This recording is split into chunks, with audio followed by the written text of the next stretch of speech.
பிரியமானவர்களே, இன்னைக்கு நம்மளோட செய்தி வந்துட்டு மார்க் 2வது அதிகாரம் வசனம் 1 - 12 வரைக்கும் வாசித்தோம்.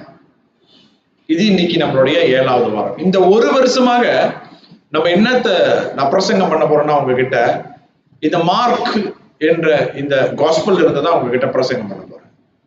நீங்க நல்லா யோசிச்சீங்கன்னா 6 வாரமா ஒரு அதிகாரத்துல தான் இருக்கிறோம். இன்னைக்கு 7வது வாரம்.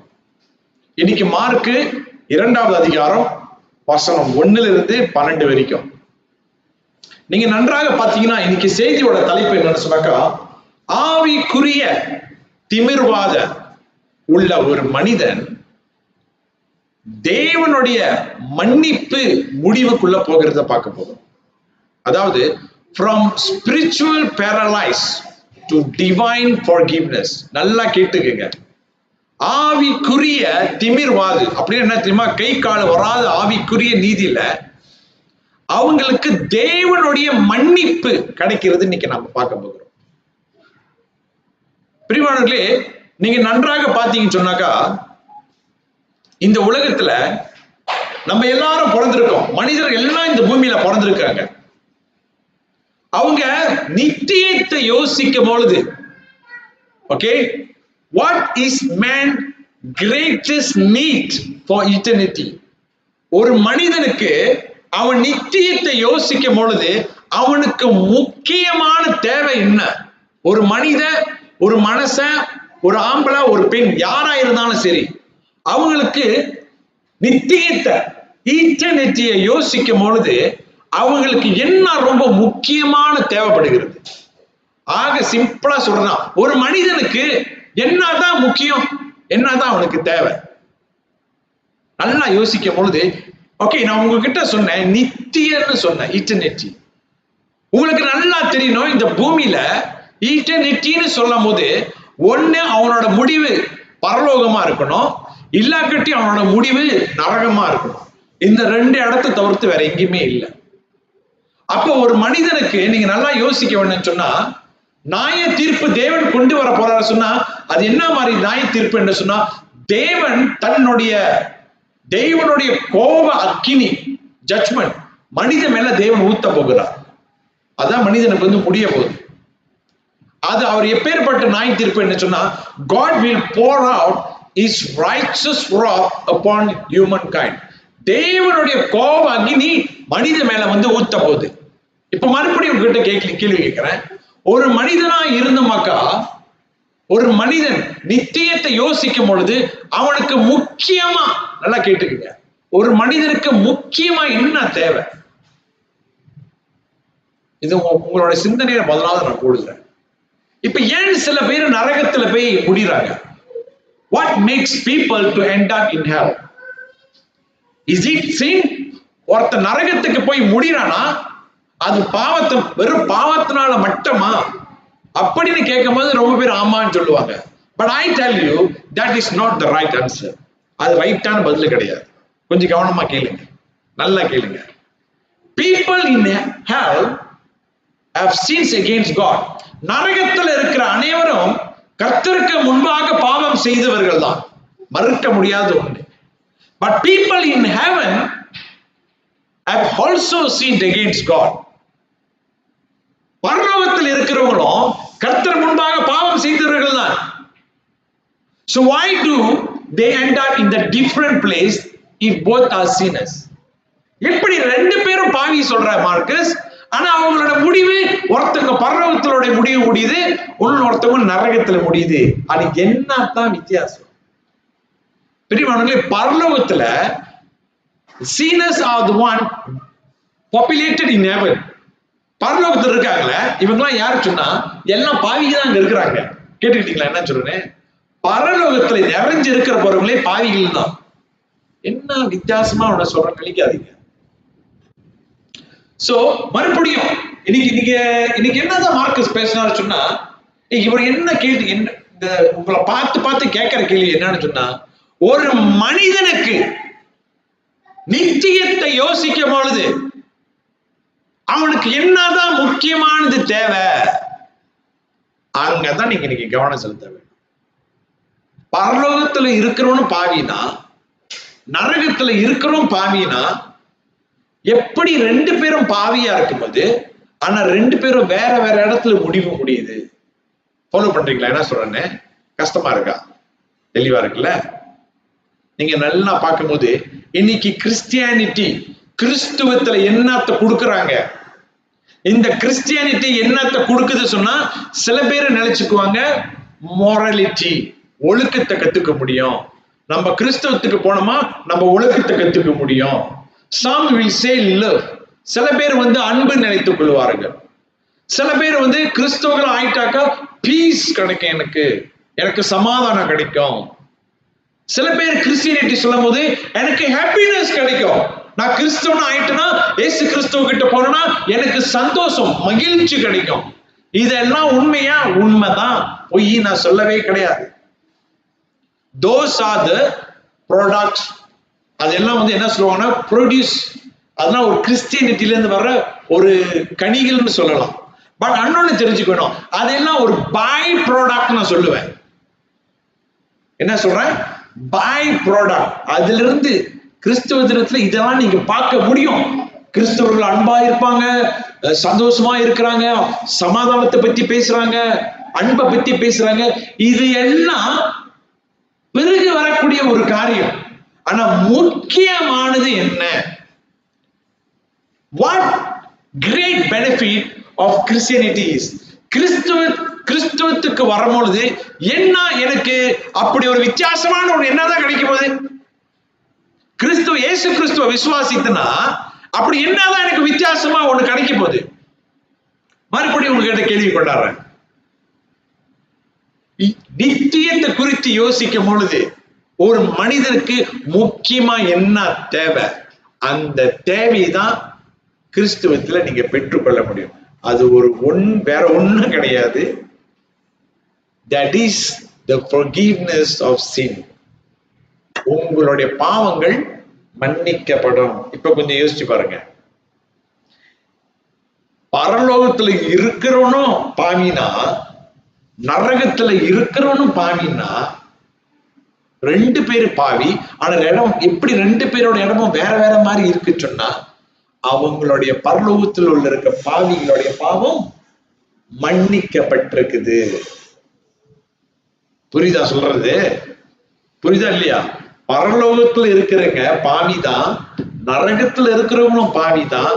ஆனா என்ன வித்தியாசம்னா, பரலோகத்துல இருக்கிறவங்களுடைய பாவங்கள் மன்னிக்கப்பட்டிருக்கிறது. This is why Christianity stand alone when we compare with all other religion in this world. அதனாலதான் இயேசு கிறிஸ்துவ நம்புக விசுவாசின்னு எதுக்கு சொல்றோம்? ஏன் கிறிஸ்துவத்தை மட்டும் இது ஒரு வித்தியாசத்தை காட்டுது? அதனாலதான் கிறிஸ்டியானிட்டி always stay alone. தனியா நிக்கும். Stand alone. Okay? Forgiveness. இந்த பாவ மன்னிப்பு யாருக்கு முன்பாக உங்களுக்கு கிடைக்குது பிரியமானவர்களே? Forgiveness before the holy and righteous God. பரிசுத்தமான கடவுள் முன்னுக்கும் நீதி நிறைந்த கடவுள் முன்னுக்கும் நீங்க நிக்க முடியும். பண்றீங்களா? அதுதான் கிறிஸ்துவத்துல அதிகமாக, அதுதான் உங்களுக்கு தேவை. நான் முதல்ல இருந்து கேள்வி கேட்டுட்டு வரேன். ஒரு மனிதனுக்கு நித்தியத்தை குறித்து பேசும் பொழுது அவனுக்கு தேவையானது என்னன்னு சொன்னா பாவ மன்னிப்பு. புரியுதுங்களா? Because what send a person to hell is not sin in general, it is unforgiven sin. ஒருத்தனை ஏன் நரகத்துக்கு போறானா? அவன் பாவம் மன்னிக்கப்படாதனால அவன் நரகத்துக்கு போறான். And what brings a person to heaven is this: all his sins are forgiven fully, finally, forever. அவனுடைய பாவம் எப்படி மன்னிக்கப்படுது சொன்னா, முற்றிலுமாக உங்களுடைய பாவம் மன்னிக்கப்படுது. நீங்க என்னத்தான் பண்ணி தொலைஞ்சிருந்தாலும், நீங்க இயேசு கிறிஸ்துவுக்குள்ள வரும்பொழுது உங்களுடைய பாவம் முற்றிலுமாக மன்னிக்கப்படுகிறது. கடைசி வரைக்கும் மன்னிக்கப்படுகிறது. பரிபூர்ணமாக இல்ல, forever என்ன சொல்லுவாங்க, நித்தியமாக மன்னிக்கப்படுகிறது. கடவுள் நித்தியம் சொன்னா நல்லா கேட்டுக்கங்க. கடவுள் நித்தியம் என்று சொன்னா, அவருக்கு முடிவே இல்லைன்னு சொன்னா, அவரு படைச்ச மனிதர் நமக்கும் ஒரு முடிவு இல்லைன்னு சொன்னா, அப்படின்னு என்ன சொல்ல வரேன்? ஒண்ணு நீங்க நரகத்துல காலகாலமா வாழ போறீங்க, உங்களுக்கு முடிவு இல்லை. ஒன்னொன்னு காலகாலமா நீங்க பரலோகத்துல வாழ போறீங்க, உங்களுக்கு முடிவு இல்லை. இப்ப நீங்க பரலோகத்துக்கு வர வேண்டும் என்று சொன்னா, உங்களுக்கு இந்த கிறிஸ்துவத்துல என்ன சொல்லப்படுகிறதுனா, உங்கள் பாவங்கள் மன்னிக்கப்படும். அப்பதான் நீங்க அங்க போய் சேர முடியும். ஏன் இதை சொல்லுகிறேன் சொன்னா, நீங்க திருப்பிக் கொள்ள வேண்டாம், நான் படிக்கிறேன், நீங்க எழுதி கொள்ளுங்க. அப்போஸ்தலர் 13:38 இப்படியாக கூறப்பட்டிருக்குது. Therefore let it be known to you brothers that through him forgiveness of sin is proclaimed to you. இந்த அப்போஸ்தலர் 13:38 என்ன சொல்லப்பட்டிருக்குன்னா, நீங்க உங்களுக்கு பாவம் மன்னிக்கப்படுற செய்தியை நாங்கள் உங்களுக்கு அறிவிக்கின்றோம். பாத்தீங்களா? எபேசியர் 1:1 அதிகாரம் வசனம் 6-8 வரைக்கும் நீங்க பார்க்கும்போது சிம்பிளா சொல்றதுன்னா, to the praise of glory, அவருடைய மகிமைக்காக, அவருடைய கிருபையினால, அவருடைய சிந்தனை ரத்தத்தினால கர்த்தர் உங்களை மீட்டிருக்கிறார் பாவ மன்னிப்புக்காக. புரியுதுங்களா உங்களுக்கு? பாருங்க, வசனத்தை அடுக்கிக்கிட்டே போலாம், எழுதி கொள்ளுங்க, நீங்க வீட்டுல போய் தியானிங்க.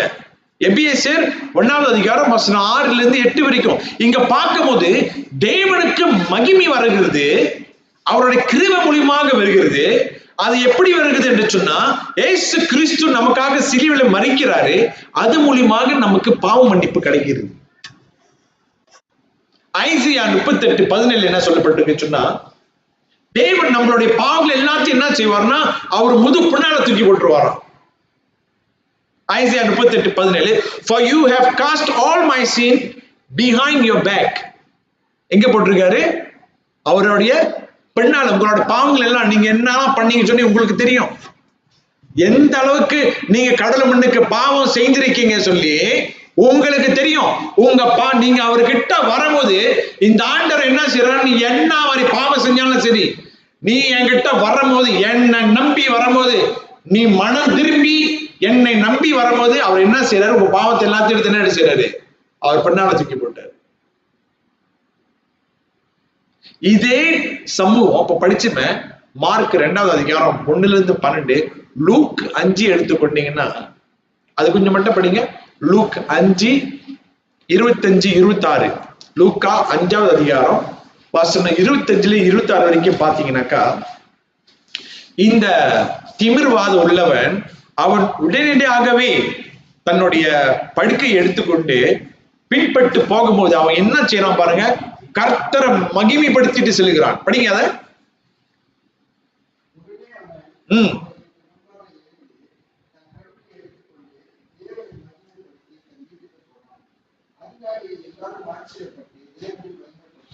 போதும். பாத்தீங்களா இங்க என்ன நடக்குது? இந்த திமிர்வாதனுக்கு சுகம் கிடைச்சோன்னு அவன் யாரை மகிமைப்படுத்துகிறான்? யாரை மகிமைப்படுத்துகிறான்? தேவனை மகிமைப்படுத்துகிறான். நன்றா பாத்தீங்க சொன்னா பிரியமானவர்களே, கர்த்தர், நல்லா கேளுங்க, இது ஒரு முக்கியமான அடங்கியிருக்கு. கர்த்தர் நம்மளுடைய பாவத்தை மன்னிக்கிறதுல அவருக்கு என்ன வருது?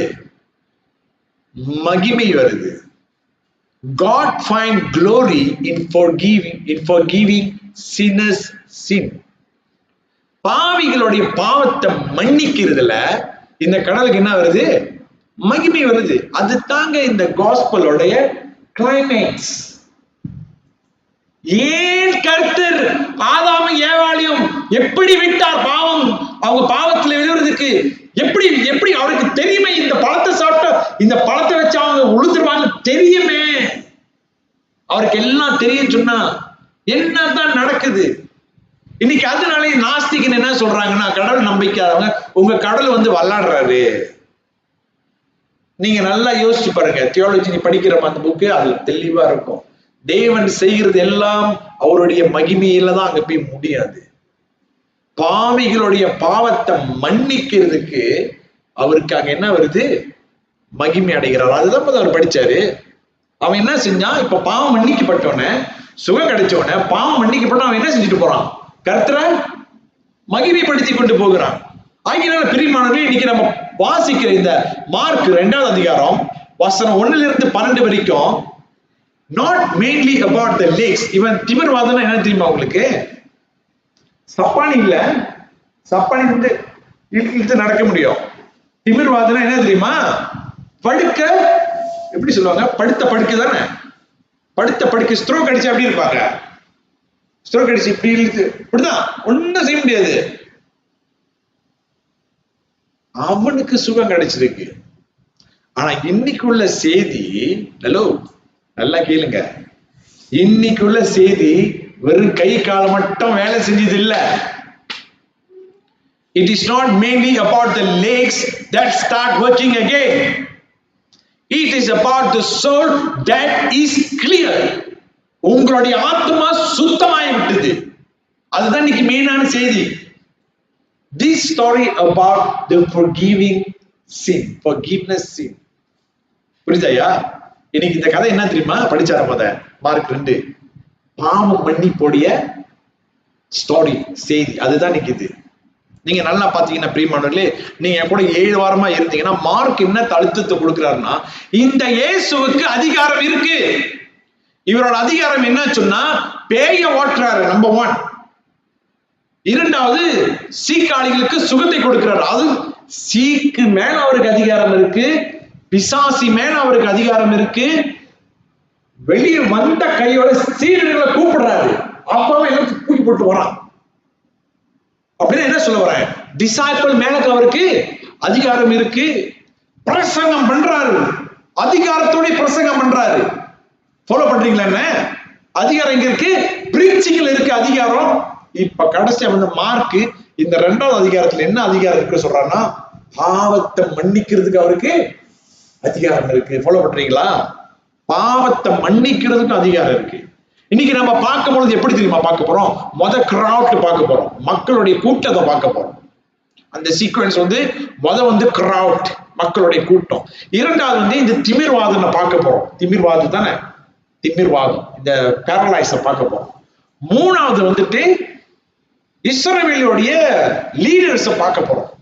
இந்த ஸ்கிரைபோ பெரிசிஸோ இவங்கள பார்க்க போறோம். 4வது திருப்பியும் கிரவுட்டுக்கு கொண்டு போறாரு Mark. Crowd, paralytic, Israel's leader, and then crowd back. அப்ப என்னதுன்னு இதுல அடங்கி இருக்கு நீங்க பார்க்க போறீங்க.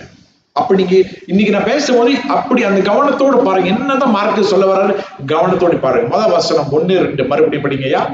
வசனம் 1-2.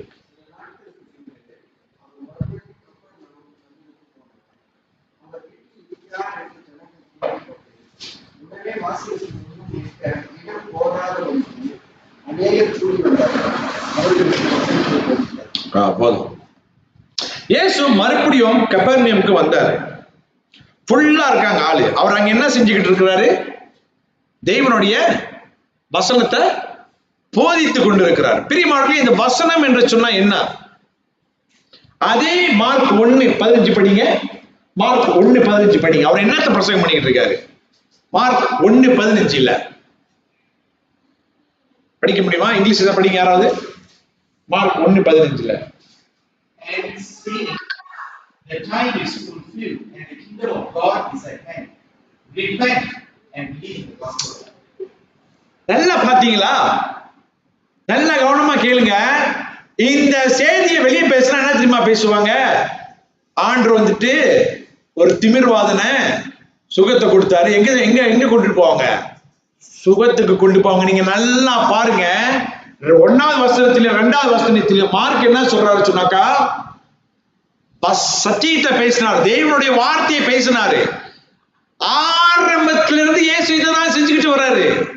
Repent and believe the gospel. பிரியமானவர்களே, எங்கயா நீங்க மனம் திரும்பணும்? ஏன் மனம் திரும்பணும்? எதுல இருந்து மனம் திரும்பணும்? பாவத்திலிருந்து மனம் திரும்பணும். அதுதான் அவருடைய செய்தி. நீங்க பாவத்திலிருந்து மனம் திரும்புங்க. அதான் அவர் முன்னே பேசிக்கிட்டு இருக்கிறாரு. இப்ப ஆளுக்கு சுகம் கொண்டு வரும்போது சுகம் அவர் என்ன சொல்றாரு? எனக்கு ஒண்ணு வேலை இருக்கு, நான் போயிட்டு என்ன பிரசங்கம் பண்ணணும், நான் பிரசங்கம் பண்ணணும். மனம் திரும்புங்க. நீங்க பாவம் செஞ்சுக்கிட்டு இருக்கீங்க, மனம் திரும்பி ஆண்டவர் விசுவாசிங்க. இதுதான் அவருடைய பிரசங்கம். அப்ப இங்க எவ்வளவு பேர் இருக்கிறாங்க? இப்ப எவ்வளவு பேர் இருக்காங்க? கூட்டமா இருக்கிறாங்க. எவ்வளவு பேர் இருக்காங்க? கூட்டமா இருக்காங்க. ஆடு போக கூட முடியல, அந்த அளவுக்கு கூட்டம். நீங்க நல்லா பாத்தீங்கன்னா இந்த சபையிலாம் ரொம்ப கூடி பெரிய பெரிய கூட்டம்லாம் இருக்கு. எப்படி இருக்கு? பெரிய பெரிய கூட்டம்லாம் இருக்கும். ஆனா அவங்க ஆவிக்குரிய வாழ்க்கை பாத்தீங்கன்னா என்ன இருக்காது? ஆவிக்குரிய வாழ்க்கையில வளர்ச்சியே இருக்காது, வளரவே மாட்டாங்க. ஏன்னா they are fascinated by miracles. அற்புதம் செஞ்சா, நானே சொல்றேன், பேய ஓட்டுறான்னு சொன்னாங்க எல்லாம் வந்துருவாங்க. ஆமா இல்லையா? அறுப்பு சுகம் அளிக்கிற கூட்டம் சொன்னா என்ன செஞ்சிருவாங்க? எல்லாம் ஓடி புசு புசு புசு புசு நிப்பாங்க முன்னுக்கு. பொய்யா சொல்றேன்? உண்மைதானே சொல்றேன். இந்த மாதிரிலாம் அவங்க முன்னுக்கு போய் நிப்பாங்க. சத்தியத்தை அழைச்சா வசாது போட்டு அறுத்துக்கிட்டே இருக்காரு இந்த மனுஷன். சத்தியம் சொன்னா என்ன போயிடும்? கடுப்பா இருக்கு, என்னத்த பேசிக்கிச்சு, வேற வேலை அற்புதம் எக்ஸைட்டா போவாங்க. அதுதான் ஏன் நடக்குதுங்க இப்ப புதுசாவே நடக்குது. இயேசு காலகட்டத்தில் தான் நடந்துகிட்டு இருக்கு. எல்லாரும் அங்க இருக்கிறாங்க. ஆனா என்ன ஒரு டிஃபரெண்ட் தெரியுமா?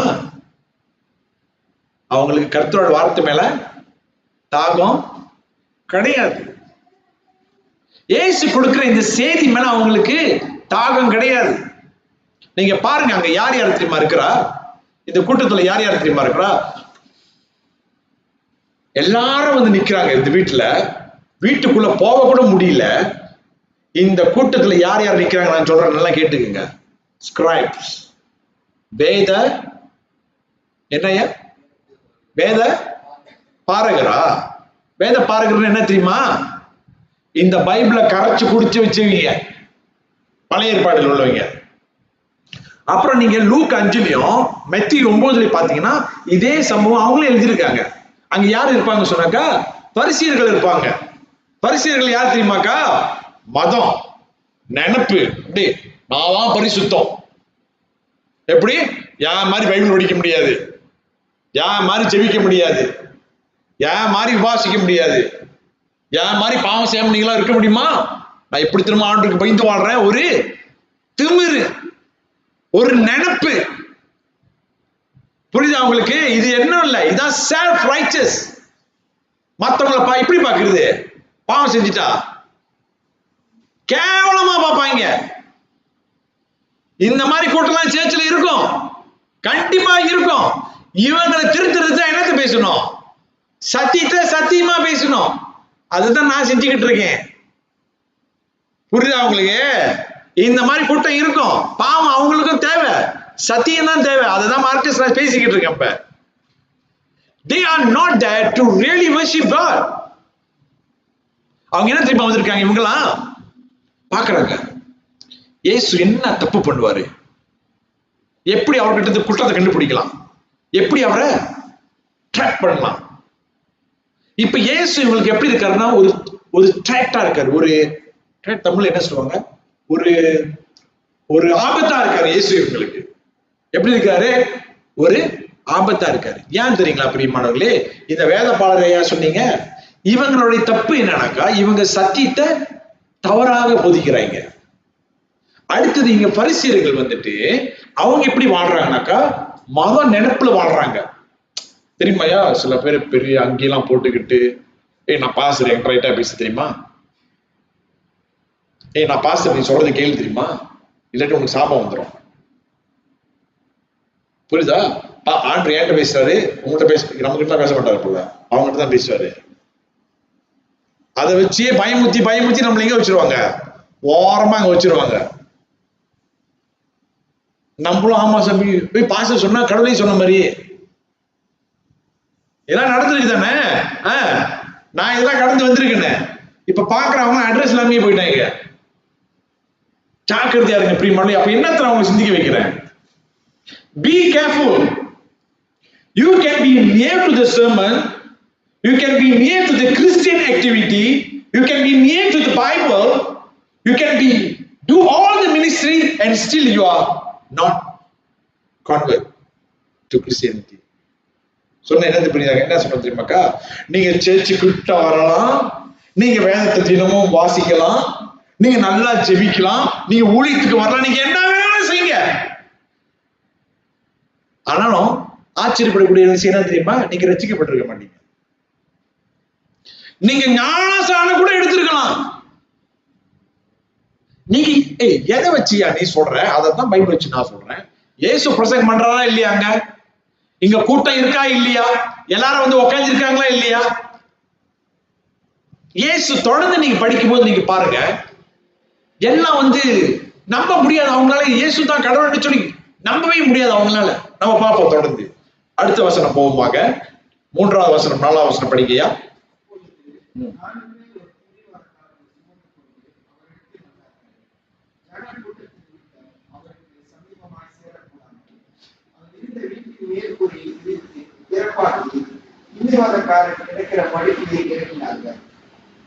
முடிச்சையா? இங்க 2வது நம்ம என்னத்தை பார்க்க போனோம்னு சொன்னாக்கா, ஒரு determined friends and the helpless man. அவங்களுடைய விசுவாசம், faith that breaks through the obstacle. அவங்களோட விசுவாசத்தை நம்ம பார்க்க போறோம். இப்ப யாரு தெரியுமா? இந்த திமிர்வாது. அடுத்தது வந்து அவனுடைய 4 நண்பர்கள். நல்லா கேட்டுக்கங்க. இயேசு வீட்டுல இருக்கிறாரு, கூட்டம் எல்லாம் நிலைஞ்சிருக்கு, வீட்டுக்குள்ள போற முடியல. இப்ப இங்க 4 பேரு கை கால் வராது இருக்கான, அவனை எடுத்துக்கிட்டு, அது படிச்சிட்டீங்களா? புப்பம் மேல ஏறிட்டாங்க.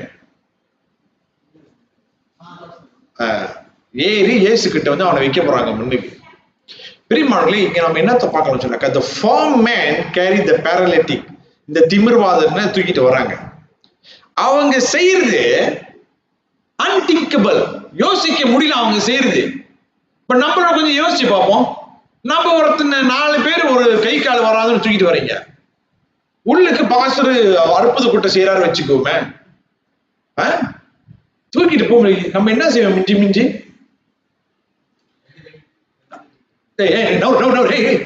இல்லாட்டி அங்கிருந்து ஒருத்தர் கூப்பிடுவாரு, வெளியே ஒரு ஆள் இருக்கீங்க அப்படின்னு கூப்பிடுவாரு தானே. இங்க அந்த மாதிரி எதுவுமே நடக்கல. என்ன நடக்கல? அந்த மாதிரி எதுவும் நடக்கல. என்ன நடக்குதுங்க? மேல ஏறி ஓட என்ன செய்யறாங்க? உடைச்சி கீழே இறக்கறாங்க அவங்கள. என்னத்தை இது குறிக்குது? ஆவிக்குரிய வாழ்க்கையில இது என்னத்தை நம்ம பார்க்க முடியும்? பிரியமானவர்களே, அவங்களுடைய விசுவாசம், this is not polite faith. ஒரு சாதா ஒரு என்ன சொல்லுவாங்க, ஒரு அமைதியான ஒரு விசுவாசம் கிடையாது. This is desperate pursuit. அவங்களுடைய எடுக்கிற இந்த முடிவு வந்து ஒரு தீவிரமான நாட்டம். அது அவங்க செய்யறது புரியுதா என்ன சொல்றேன்னு? அவங்களோட விசுவாசம் வந்து சும்மா இல்ல. Real faith is never a passive. உண்மையான விசுவாசம் அப்படி கம்முன்னு இருக்காது. நான் இயேசுவை விசுவாசிக்கிறேன், எஸ். எப்படியா? நான் இயேசுவை விசுவாசிக்கிறேன், எஸ். அப்படியே இருக்கிற ஒரு விசுவாசம் கிடையாது. True faith does not just sit and wait. நீங்க இயேசு கிறிஸ்துவை உண்மையாவே விசுவாசித்து இருக்கிறீங்கன்னு சொன்னா, நல்லா கேட்டுக்கங்க. நீங்க இயேசு கிறிஸ்துவை உண்மையாவே விசுவாசிக்கிறீங்கன்னு சொன்னா, நீங்க அப்படியே அமர்ந்து இருந்ததுல உட்கார்ந்து இருந்த இடத்துல நிக்க மாட்டீங்க. The true faith will seek, will strive. It comes to Christ. உண்மையான விசுவாசம் என்ன செய்யும்?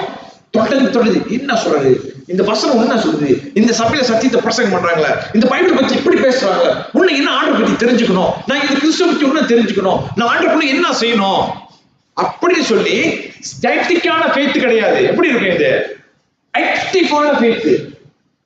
புரியுதா என்ன சொல்றேன்? புரியுதாயா? விசுவாசம் சொன்னா நான் இயேசுவை விசுவாசிக்கிறேன் அப்படி இல்லை. என்ன செய்யறாங்க? முயற்சி பண்றாங்க. நான் என்ன செய்யணும், அவனை என்ன பண்ணணும், புரியுதுங்களா? அப்படி அமைதியா இருக்கிற விசுவாசம் கிடையாது இது. நீங்க நல்லா அடுத்தது பாத்தீங்கன்னு சொன்னா, இந்த கிராட் வந்து நவர மாட்டுது. இந்த திமிர்வாதனால் நடக்க முடியாது. ஆனா அவங்களை தூக்கிட்டு வர்றது யாரு? அவர்களுடைய நண்பர்கள். பிரியமானவர்களே, உங்களோட ஆவிக்குரிய வாழ்க்கையை அப்படிதான் நீங்க யோசிக்கணும். இன்னைக்கு எத்தனை உங்களுடைய கூட பிறந்தவர்களா இருக்கலாம், உங்களுடைய நண்பர்களாக இருக்கலாம், உங்களுடைய மென்டோரா இருக்கலாம், இல்ல உங்களுடைய பாஸ்டரா இருக்கலாம், இல்ல கட்டி உங்களுடைய பெற்றோர்களா இருக்கலாம். அவங்க எல்லாம் உங்களை எப்படி தூக்கிட்டு வர்றாங்க தெரியுமா? உண்மையான அவங்க விசுவாசம் இருந்துச்சு சொன்னா எப்படி தூக்கிட்டு வர்றாங்க? அவங்களுடைய ஜெபத்தினால உங்களை தூக்கிட்டு வருவாங்க. ஐயோ என்னோட சகோதரன் அப்படி கஷ்டப்படுறான், அவனை விடக்கூடாது, நான் உனக்காக ப்ரே பண்ணணும். ஐயோ இவன் இப்படி இருக்கிறானே, நான் என்ன செய்யறது இவனுக்கு? புரியுதுங்களா? இங்க இந்த திமிர்வாதம் 4 பேர் தூக்கிட்டு வராங்க. அந்த மாதிரி சில நேரத்துல உங்களால கர்த்தருக்குள்ள நிமிர்ந்து நிக்க முடியாம இருக்கும். அப்ப நிமிர்ந்து நிக்கிறவங்க நீங்க என்ன செய்யணும்? அவங்களை தாங்கி வரணும். புரியுதுங்களா நான் சொல்றது? அடுத்த வசனம் போவியா? 5வது வசனம் படிங்க.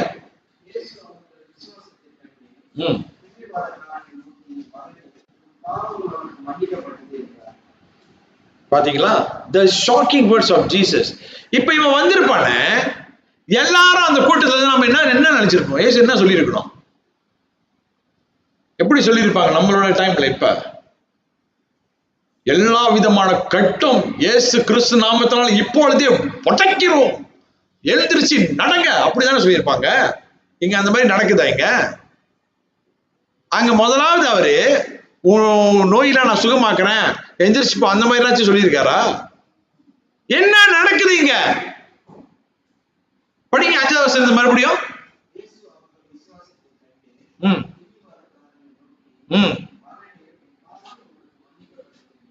என்னக்கா சொன்னாங்க? எந்திரிச்சு நடையா சொன்னாங்க. என்ன சொன்னாரு? பாவங்கள் படியா படி நல்ல கவனமா கேளுங்க.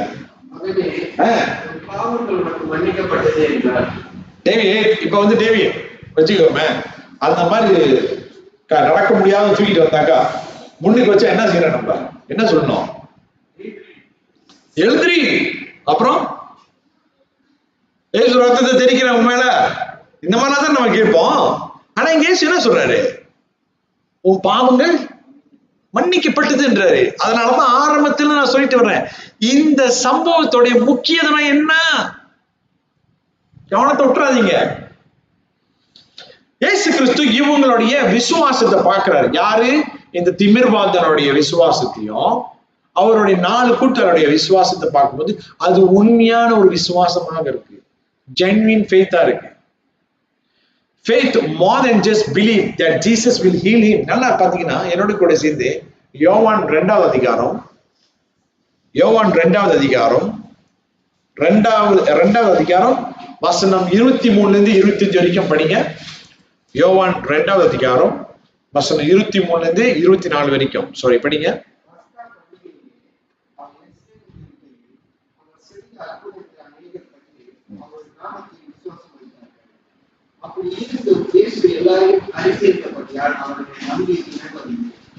மனுஷர் உள்ளத்தில் இருப்பதை அவர் அறிந்திருந்தபடியால் மனுஷர் குறித்து ஒருவரும் அவருக்கு சாட்சி கொடுக்க வேண்டியதாக இருக்கிறது. புரிஞ்சா? புரியுது தானே? ஓகே, நான் நல்லா படிக்கிறேன், நல்லா கேளுங்க. அது முக்கியமான ஒரு காரியம் அடங்கி இருக்கு. இப்ப யாரு இயேசு கிட்ட வரா? 4 பேரும் என்ன செய்யறாங்க? ஒரு நடக்க முடியாத ஒரு திமிர்வாதனை தூக்கிட்டு வராங்க. அப்ப இயேசு அவங்கள பார்த்து என்னத்தை பார்க்கிறாரு? அவங்களுடைய விசுவாசத்தை பார்க்கிறாரு. இப்ப நான் என்ன சொல்றேன்னா, இவங்க எல்லாம் எந்த நோக்கத்துல வந்திருப்பாங்க சொல்லி இயேசுக்கு தெரியும். அதனால நான் என்ன சொல்றேன்னா, உங்களுக்கு மறுபடியும் யோவான் 2வது அதிகாரத்துக்கு கொண்டு போயிட்டு வசனம் 23, 24 கொண்டு வந்து வைக்கிறேன். ஏன் வைக்கிறேன்னா, உங்களுக்கு நல்லா தெரியணும் இயேசு அவங்க 4 பேரையும் சேர்த்து இன்னொருத்தர் 5 பேர் பார்க்கும்போது என்னத்தை பார்த்தாரு, என்னத்தை சொன்னார் சொல்லி உங்களுக்கு தெரியும். இப்ப படிங்க 23.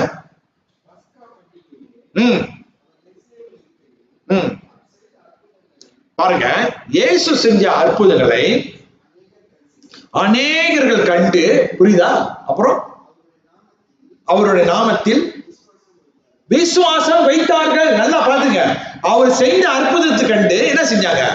விசுவாசம் வைத்தார்கள். அப்புறம் அப்படி இருந்தோம். எப்படி? ஹலோ, அப்படி இருந்தோம். நீங்க விசுவாசிக்கிறீங்க, அப்படி இருந்தோம். நல்லா கேளுங்க, அப்படி இருந்தோம். இயேசு எல்லாரையும் அறிந்திருக்கிறாரு. நீங்க எல்லாம் அவர்கிட்ட வந்த நோக்கம் என்ன அவருக்கு தெரியும். அப்புறம் அவரை நம்பி என்ன போட்டிருக்கு? இணங்கவில்லை. முடிச்சா என்ன சொல்ற புரியுதாக்கா? ஒருத்தவங்க இயேசு கிட்ட வரும்போது இயேசுக்கு அவங்க உள்ளத்துல என்ன இருக்குன்னு சொல்லி தெரியும். அதான் டேவிட், புரியுதா? ஒருத்தவங்க இயேசு கிட்ட வரும்போது அவங்க எந்த நோக்கத்துல வராங்கன்னு சொல்லி யாருக்கு தெரியும்? இயேசு சுவாமிக்கு தெரியும். These men must believe the gospel Jesus preached. Mark 1:15 படிங்க. இப்ப சொல்லுங்க, இயேசு அந்த வீட்டுல இருந்து என்னத்தை பேசிக்கிட்டு இருந்தாரு? தேவனுடைய வசனத்தை பிரசங்கம் பண்ணிட்டு இருந்தாரு. இயேசு என்னத்தை பிரசங்கம் பண்ணாரு? படிங்க தம்பி. காலம் நிறைவேற்றியது, தேவனோட ராஜ்யம் வரப்போகிறது, மனம் திரும்புங்க, பாவத்திலிருந்து மனம் திரும்புங்க, அப்புறம் சுவிசேஷத்தை விசுவாசிக்க. இதுதான் சொல்லிட்டு இருக்காருப்பா. இதுதான் சொல்லிட்டு இருக்காரு. மனம் திரும்புங்க, பாவத்து கூட சேர்ந்து டான்ஸ் ஆடாதீங்க. என்ன சொன்னீங்க? ஜிக்சா அடிக்காதீங்க, இதெல்லாம் செய்யாதீங்க. மனம் திரும்புங்க, தேவனோட ராஜ்யம் வரப்போகுது, அவருடைய ராஜ்யம், அவரோட நியாய தீர்ப்பு வரப்போகுது. அங்க போய் நீங்க அவர்கிட்ட அழுந்து கெஞ்சி ஆண்டவரே ஆண்டவரே சொன்னாலும் எடுத்து நரகத்துலதான் ஏன் தூக்கி போடுவாரு. மனம் திரும்பியா பாவத்துல இருந்து. இதையும் அதையும் தேடி அவர்கிட்ட வராத, அவரை தேடி போ. மனிதனுக்கு என்ன முக்கியமா தேவை? ஆரம்பத்துல இருந்து சொல்லிக்கிட்டு இருக்கேன், உங்களுக்கு பாவ மன்னிப்பு தேவை. பாவ மன்னிப்பு. மனம் திரும்பினா எங்க இருந்து மனம் திரும்பணும்? பாவத்துல இருந்தா மனம் திரும்பணும். மன்னிப்பு எப்படி வரப்போகுது? அவர்கிட்ட போனாதான் மனம் திரும்பி நீங்க மன்னிப்பை பெற்றுக்கொள்ள முடியும். அதுதான் அவருடைய செய்தி.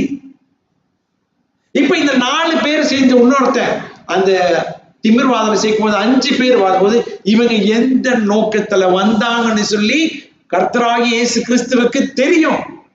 ஏன்னா யூதர்கள் வந்து எப்படி பார்ப்பாங்கன்னா, ஒரு ஆளுக்கு சீக்குன்னா அவங்க பாவம் செஞ்சிருக்காங்க, இல்லாட்டி இவங்களோட அம்மா அப்பா பாவம் செஞ்சிருக்காங்க. பாவத்தை தான் ஒப்பிட்டு எங்க பார்ப்பாங்க? சீக்குக்கு பார்ப்பாங்க. இப்ப இவனுக்கு இந்த அறிவு இருக்கு, ஐயோ நான் பாவம் செஞ்சிருக்கேன் போல, நான் பாவம் பண்ணிட்ட போல, எனக்கு வெளியே இல்லையே, ஐயோ ஆண்டவரே என்னை சுகமாக்குங்கன்னு தேடி போறான். என் வாழ்க்கையில எப்படி இருக்க பிரச்சனை இருக்க உங்களுக்கு நல்லா தெரியணும். பாவம் தான் நம்ம என்ன செய்கிறது? ஆளுகை செய்கிறது. இந்த பாவத்திலிருந்து நம்ம வெளியாக வேணும்னா உண்மையான இருதயத்தோட ஆண்டவர் முன்னுக்கு போகணும்.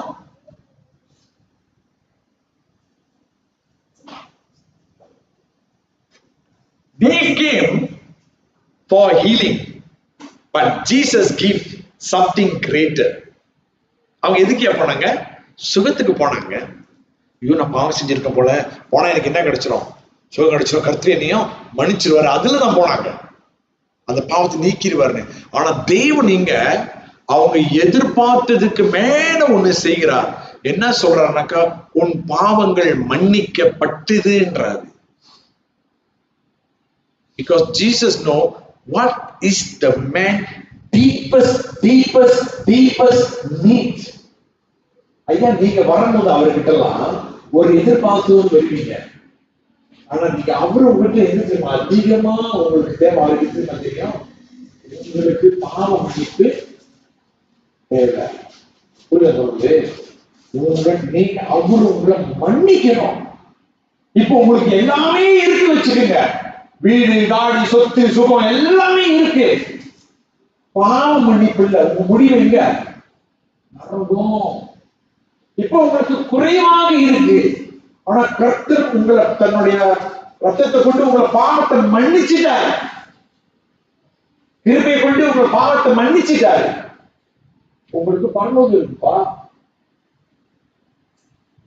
அதனாலதான் ஆரம்பத்திலிருந்து நம்ம மார்க் படிக்கும் போது அவர் என்னத்தை கட்ட வர்றாருமா? அவருடைய ராஜ்யத்தை கட்ட வருகிறாரு. அந்த ராஜ்யத்துல நம்ம இருக்க போறோம். புரியுதுங்களா? யாரெல்லாம் அந்த ராஜ்யத்துல இருக்க போறாங்களோ பாவம் மன்னிக்கப்பட்டவர்கள் அந்த ராஜ்யத்துல இருப்பார்கள். ஃபாலோ பண்றீங்களா? என்ன கஷ்டமா இருக்கா பேசுறது? ஃபாலோ பண்ண முடியுதா? சரி, அடுத்து நம்ம பார்க்கும் பொழுது இப்ப இந்த திமிர்வாதன் நடக்க முடியாது, படுத்தே இருந்தான், படிக்கலே இருந்தான். இப்ப இயேசு வந்து சொல்றாரு எந்திரிச்சு போன்றாரு. இப்ப படுத்துவன் எந்திரிக்க முடியுமா முடியாதா? பயிர் பிரகாரம் பார்த்தா எழுந்துச்சு ஆமாவா இல்லையா? பிரியமானவர்களே, இது என்னத்தை நான் உங்ககிட்ட சொல்ல விரும்புறேன்னா, தம்பி திருப்பி படிக்கிறீங்க 5வது வசனத்தை. ம் ம் முடிஞ்சாயா? ஓகே, அப்புறம் தொடர்ந்து படிங்க. ம் தேவன் ஒருவரை பாவங்களை மன்னிக்கத்தக்கவர் யார் என்று தங்கள் இருதயங்களில் சிந்தித்துக் கொண்டிருந்தார்கள். சோ நீங்க பாத்தீங்கன்னா, இப்ப இவன் எழுந்திருச்சு நடக்க போறான். இப்ப தேவனுக்கு கண்ணோட பார்வையில இவன் படுத்தே இருக்கிறான், இவன் எழுந்திருக்கணும், இவன் நடக்கணும். அது மாம்சக்குரிய காரியத்துல. ஆனா ஆண்டவர் இயேசு சுவாமி இவனை பார்க்கும் பொழுது ஜஸ்டிஃபைன்னு ஒண்ணு இருக்கு. தேவன் முன்பாக நீங்க நீதி அடைய வேண்டும். நீங்க தேவன் முன்பாக நீதி அடைந்தீங்கன்னா, திரும்ப நான் சொல்ற வார்த்தை உங்களுக்கு புரியுதான்னு தெரியல. உங்க பாவங்கள் மன்னிக்கப்பட்டுச்சுன்னா, நல்லா கேளுங்க, உங்கள் பாவங்கள் மன்னிக்கப்பட்டுச்சுன்னா நீங்க கடவுள் முன்னுக்கு நிக்க முடியும். யார் முன்னுக்கு நிக்க முடியும் சொன்ன? கடவுள் முன்னுக்கு நீங்க நிக்க முடியும். நீங்க ஜஸ்டிஃபை பண்ண முடியும். தேவன் உங்களை பார்த்து என்ன தெரியுமா சொல்ல போறாரு? கஸ்தூரி, உன் பாவங்கள் எல்லாம் மன்னிக்கப்பட்டது. என் முன்னுக்கு நீ நிக்கும் போது இப்போ ஒரு நீதிமானாக நிக்கிற. பிரேம் தானே? உன் பாவங்கள் எல்லாம் மன்னிக்கப்பட்டது. என் முன்னுக்கு என் வார்த்தையை நல்லா கேளுங்க, என் முன்னுக்கு நிக்கும் போது ஒரு நீதிமானாக நிற்ப. தேவி எல்லாருமே. அப்ப இயேசு சுவாமி இதை சிந்தனையில வச்சுட்டு அவனுக்கு என்ன செய்றாரு? நீ படுத்திருக்க மாம்சத்துல, ஆனா நாளைக்கு என்னோட ராஜ்யத்துல நீ வந்து நீதியா நிக்கணும். புரியுதாயா? ஜஸ்டிஃபை பண்ணி நீதியா நிக்கணும். இதுக்கு என்ன தெரியுமா தேவை? முதலாவது நீங்க யாருன்னு நீங்க தெரிஞ்சுக்கணும். நீங்க யாரு? ஓ, நான் நல்லவன் தான். கொஞ்சம் எப்படி நினைச்சுக்குவாங்க? நான் கொஞ்சம் நல்லவன் தானே, நான் யாருக்கு எந்த துரோகம் பண்ணது இல்லையே, நான் நல்லா தானே இருக்கேன், நான் இவங்க தானே தப்புலாம் பண்ணியிருக்காங்க, நான் எதுவுமே செய்யலையே. அது உலகத்தில் உள்ளவங்க யோசிக்கிறீங்க. இந்த வேதம் சொல்லி நம்ம எல்லாருமே பாவம் செய்து தேவனோட மகிமைய இழந்து விட்டோம். பாருங்க, 2 பேர் போறாங்க தேவாலயத்துக்கு. அவங்க படிப்பாங்க. லூக்கா 18 போங்க. லூக்கா 18 எடுத்துக்கோங்க. லூக்கா 18வது அதிகாரம். லூக்கா 18 வசனம் 13 14 படிங்க.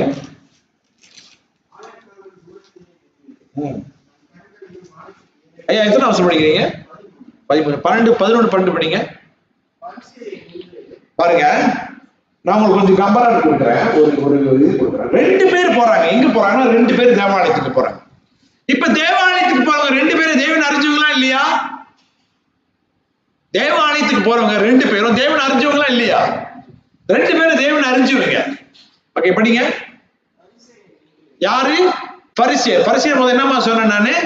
மத நினைப்பு உள்ளவர்கள், தங்கள் தான் நீதிமான்கள், நான் என்கிட்ட எந்த குறையும் இல்லை, நான் நல்லா தான் இருக்கேன், அப்படி நினைத்துக் கொள்வர்கள். படிங்க. அப்புறம்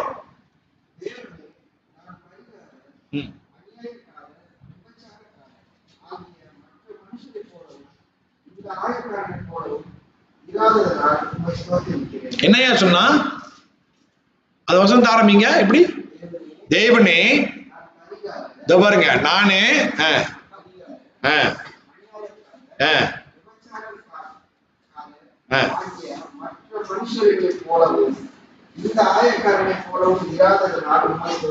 அவன் என்ன சொல்றான்? நான் அவன் மாதிரி பாவம் செய்யல, நான் இவன் மாதிரி பாவம் செய்யல, நான் இவன் மாதிரி பாவம் செய்யல, தோ பாருங்க அந்த மாதிரி நான் பாவம் செய்யல. என்ன சொல்றாரு? நான் இவங்க மாதிரிலாம் இல்ல, தோ இங்க நிக்கிறானே இந்த டாக்ஸ் கலெக்டர், அவன் கூட இன்னொருத்த நிக்கிறான், 2 பேர்ல போறாங்க, இவன் மாதிரியும் நான் இல்லைன்றாரு. அப்புறம் பாருங்க, நான் உபவாசிக்கிறேன். என்னையா என்ன செய்யறான் இவரு? பாஸ்டிங் எடுக்கிறாரு. உபவாசிக்கிறா பாஸ்டிங். அப்புறம் ஓ, நான் தசமாக காணிக்க ரைட்டா கொடுத்துருவேன். அப்புறம் ஜெபம் பண்ணிட்டான். அப்புறம் முடிஞ்சு. இப்ப 2 பேர் போறாங்க. ஒருத்தன் போய் கடல் முன்னுக்கு தைரியமா பேசுறான். நான் மார்க்கஸ் மாதிரி லஞ்சம் வாங்கல, சும்மா தான் சொல்றேன். ஓகே, அத தண்ணி அடிக்கல, பொம்பளை கூட போல, இதெல்லாம் ஒண்ணுமே நான் செய்யல. ரைட்டா இருக்க ஆண்டவரே, இத பாருங்க, இவன் மாதிரி கூட நான் இல்ல, இவன் தான் உன் தேவாலயத்துக்கு வந்திருக்கான். நான் ரைட்டா இருக்க ஆண்டவரே, அது மட்டும் இல்ல ஆண்டவரே, நான் நல்லா உபவாசிக்கிறேன், அது மட்டும் இல்ல ஆண்டவரே, நான் காணிக்கை கொடுக்கிறேன், நான் தசமாகணும், நான் ரைட்டா இருக்க ஆண்டவரே. இப்ப என்ன சொல்றான் ஆண்டவருக்கு போயிட்டு, நான் சரியா என்ன சொல்றான், நான் சரியா இருக்குன்றாமாவா இல்லையா? அடுத்தவன் என்ன சொல்றான் பாருங்க, ஒருத்தர் கிட்ட போய் தைரியமா போறான். அப்புறம் நல்லா யோசிங்க, அவனுக்கு அவன் யாருன்னு தெரியாம கிட்ட போறான். புரியுதா என்ன சொல்றேன்? தைரியமா போறான், ஆனா அவனுக்கு யாருக்கு தெரியாம. புரியுதா நான் சொல்றது?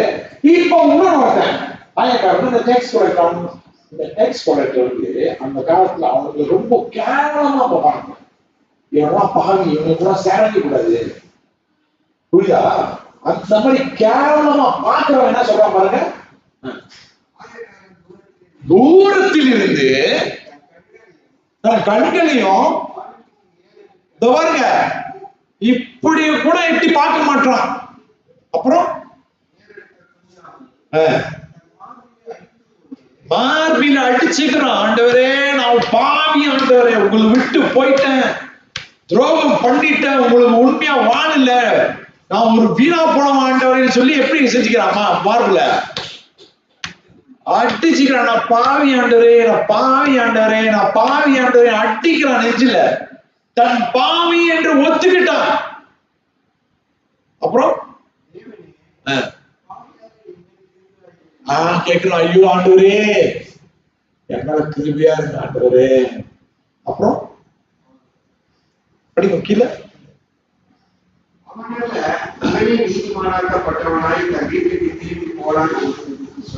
பாத்தீங்களா? இயேசு சொல்றாரு, அவன்ல யாரு? பரிசீலன் இல்ல, இந்த டாக்ஸ் கலெக்டர் தான் எப்படி ஆகப்பட்டிருக்கானா? எப்படி ஆகப்பட்டிருக்கானா? நீதிமான ஆகப்பட்டிருக்கான். ஃபாலோ பண்றீங்களா நான் சொல்ற சத்தியத்தை? ஐயா சொல்றது என்ன சொல்ல புரியுதா? அவனுக்கு கஷ்டமா இருக்கா? நான் என்ன சொல்றேன்னா, 2 பேர் சேர்ச்சுக்கு போறாங்க, தேவாலயத்துக்கு போறாங்க. ஒருத்தன் என்ன சொல்லிக்கிறான், நான் இதை பண்ணல ரொம்ப பெருமை, கடவுளுக்கு நான் சரியா இருக்குன்னு. ஒருத்தன் என்ன சொல்றான், ஆண்டவரே கண்ணு கூட எட்டி பார்க்க மாட்டான், அந்த அளவுக்கு தன்னோட பாவின்னு அறிஞ்சுக்கிட்டான், ஒத்துக்கிட்டான். இன்னொருத்தன் ஒத்துக்க மாட்டான், அவனுக்கு அவனுடைய நீதி தான் தெரியுது, அவன் செய்யற அந்த நல்ல காரியம் தான் தெரியுது. ஒருத்தன் தன்னோட பாவின்னு அறிஞ்சு கொண்டவன ஃபோக்கஸ் பண்றீங்களா? எல்லாரும் ஃபோக்கஸ் பண்றீங்களா? ஏன்னா இது முக்கியமான சத்தியம், இன்னைக்கு சபையில தான் நடந்துகிட்டு இருக்கு.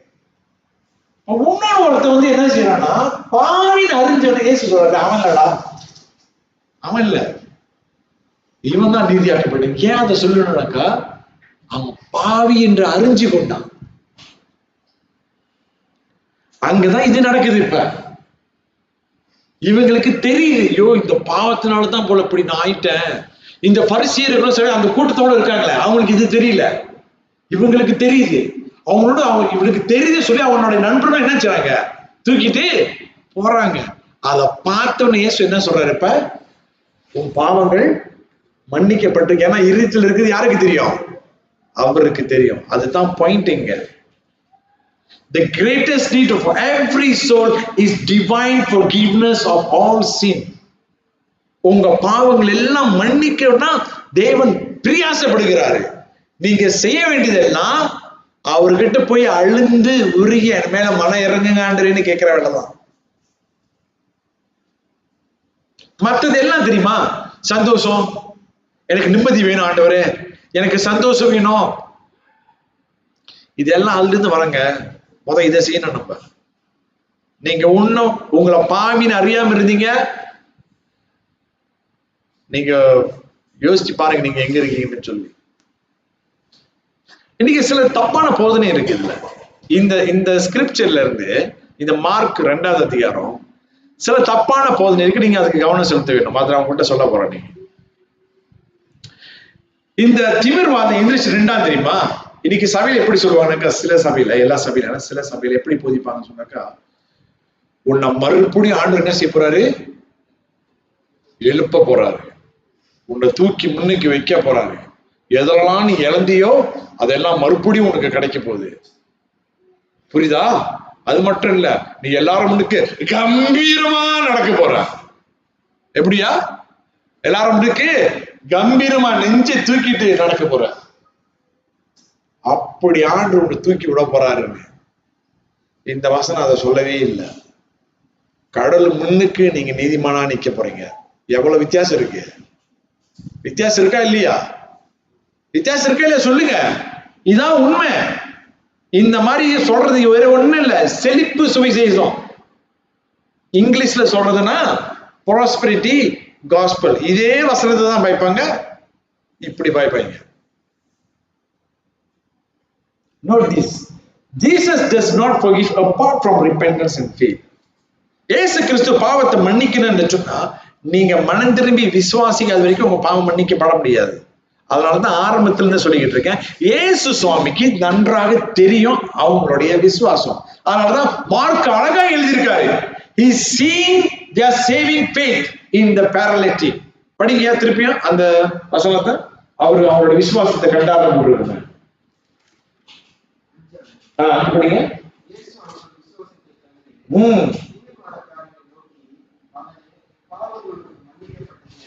பாத்தீங்களா? இயேசுக்கு அந்த விசுவாசம் தெரியும். நீங்க மனம் திரும்பி விசுவாசி, அந்த விசுவாசம் இயேசுக்கு தெரியும் இவங்க மத்தியில. அதனாலதான் அந்த வார்த்தையை சொல்றாரு. சோ நீங்க நல்லா ஒண்ணு தெரிஞ்சுக்கணும், என்ன மாதிரி விசுவாசத்துல அப்ப இவர்கள் வந்தாருங்க. மார்க்கஸ் என்ன விசுவாசத்துல வந்தாங்க? சிம்பிளான விசுவாசம் தான் பிரதர். நான் சொல்றேன் என்ன விசுவாசம் சொன்னா, எல்லா மனுஷனுக்கு இருக்கிற அந்த விசுவாசம் தான். இப்ப நீங்க என்ன கேட்டுக்கீங்களேன், நான் ஒரு 4-5 வாட்டி ஆபரேஷனுக்கு போனேன், சீக்கு வந்துட்டு எனக்கு கையில ஒண்ணு இது ஏற்றிடுவாங்க. என்ன மாதிரி அனிசிட்டிக்கா? அதை ஏத்துறோன்னு எனக்கு என்ன நடக்குது எனக்கு தெரியுமா? கிட்னி வளர்த்து வித்துட்டாங்கன்னாக்கா சொல்லுங்க. நான் வேற முண்டை கட்டியா இருப்பேன், என்னெல்லாம் பண்ண போறாங்க யாருக்கு தெரியும்? எனக்கு அதனாலயே போக மாட்டேன். வயிற்றுல என்னதான் பண்ண போறாங்களோ இவனுக்கு ரொம்ப இதாவே இருக்கும். எப்படிதான் இதுக்கு மூஞ்செல்லாம் பாக்குறது? அதே டாக்டர் வேற வரான் வேற. என்ன சொல்றேன் புரியுதா? எந்த ஒரு நம்பிக்கையில நீங்க போய் டாக்டர் கிட்ட உங்களை கொடுக்குறீங்க, அவன் என்ன செய்ய போறானே தெரியாது. நமக்கு ஒரு நம்பிக்கை தானையா? சொல்லு. நான் வந்துட்டு இந்த பிளாக்கா கேஸ்க்கு போயிருந்தேன் ஒரு வாட்டி. சரியான பசி எடுத்துக்கிச்சு. நான் வந்து எல்லா கடையிலும் உட்கார மாட்டேன், ஏன்னா எனக்கு வயிற்று வருதுன்னு சொல்லி எனக்கு பயம், தெரியுமாக்கா? அப்ப ஒரு கடையில வழியே இல்லை, ஒரு நாய்க்கரை கடையில போய் உக்காந்துட்டேன் நானு. வாக்க ஓகேலா கடை விளக்கெல்லாம் போட்டு அப்படியே ஜிகு ஜிகுன்னு இருந்துச்சு. உட்காந்தியாச்சு. உட்காந்து சாப்பாடு ஆர்டர் பண்ணி சாப்பிட்டாச்சு. கையை கழுவி பாத்ரூம் போலான்னு போன பின்னாடி போய் பார்த்துட்டு சாப்பிட்டது எல்லாம் திரும்பி வெளியே வர்ற மாதிரி இருக்கு. அந்த அளவுக்கு அசிங்கமா வச்சிருக்கிறாங்க கிச்சனை. பிள்ளையோட பெம்பஸ் ஒரு கோழில இருக்குது, அப்படி சாப்பிட்டு போட்டு பங்குகள்லாம் இப்படி இருக்கு, ஈ மிச்சிக்கிட்டு இருக்கு. இவன் தான் சமைச்சு கொடுத்தது, நான் சாப்பிட்டேன் நானு. அதனால அடுத்த வாட்டி சாப்பிட போறீங்களா தயவு செஞ்சு கிச்சனுக்கு போயிடாதீங்க. அப்ப நான் சாப்பிடும் போது எந்த ஒரு நம்பிக்கையில நான் சாப்பிட்டேன், பார்த்து ஓகேலா உள்ளே உக்காண்டலாம் தானே. அப்போ ஒரு இந்த மாதிரி ஒரு விசுவாசத்தை தான் இவங்க போயிருப்பாங்க, கேள்விப்பட்டிருப்பாங்களே. இயேசு என்ன செய்யறாரு? யார் இதை சொல்றேன்னா, நீ ரொம்ப ஆழமா விசுவாசி தெரியுமா? சில பேர் சொல்லுவாங்கல்ல, கேள்விப்பட்டிருக்கீங்களா இது? நீ ஆழமா விசுவாசி உங்களுக்கு நடக்கும். என்ன இதெல்லாம்? நல்லா யோசிச்சு பார்ப்போம். இவன் வந்தது சுகம் அளிக்கிட்டு அவன் கேட்டிருக்கான், அதை கேட்டுட்டு வரான். பெரிய விசுவாசம் எல்லாம் கிடையாது, இதுதான் இப்ப நான் சொன்னேன், இதுதான், வேற ஒண்ணும் கிடையாது. புரியுதா என்ன சொல்ல வரேன்னு? உங்களோட விசுவாசம் இது ஹியூமன் ஃபெய்த் தான். அதுலதான் அவர் போயிருப்பாரு சொல்லி சில கமெண்ட்ரி வந்து அப்படியாக சொல்லப்படுகிறது. சோ இங்க என்னத்தை நம்ம பார்க்க முடியும் சொன்னா, என்னத்தைங்க பார்க்க முடியும் சொன்னா, நீங்க உண்மையிலே ஆண்டு கிட்ட வரும் பொழுது கர்த்தர் உங்களை மன்னிப்பார். The kind of faith we can believe Jesus heals because they have heard he does. அவங்க கேள்விப்பட்டிருக்காங்க இயேசு சுகம் அளிச்சிருக்காங்க, அந்த ஒரு நம்பிக்கையில போறாங்க. But saving faith goes deeper. உங்களை ரட்சிப்புகளை கொண்டு வர இந்த விசுவாசம் இன்னும் ஆழமான விசுவாசம். It comes to Christ as the only savior who can pardon your sin. Your sin. You can pardon sinners. இப்ப இவங்கிட்ட இருக்கிற விசுவாசம், அதை இயேசு கண்டதுனாலதான் இயேசு அவனை பார்த்து சொல்கிறார், உன் பாவங்கள் மன்னிக்கப்பட்டது. போறீங்க புரியுதா இல்லையா? ரொம்ப எழுதிட்டு போறேன்னா, ஓகே 4வது பாயிண்ட்டுக்கு போவோமாக. 6வது வசனம் 7வது வசனம் படிங்க.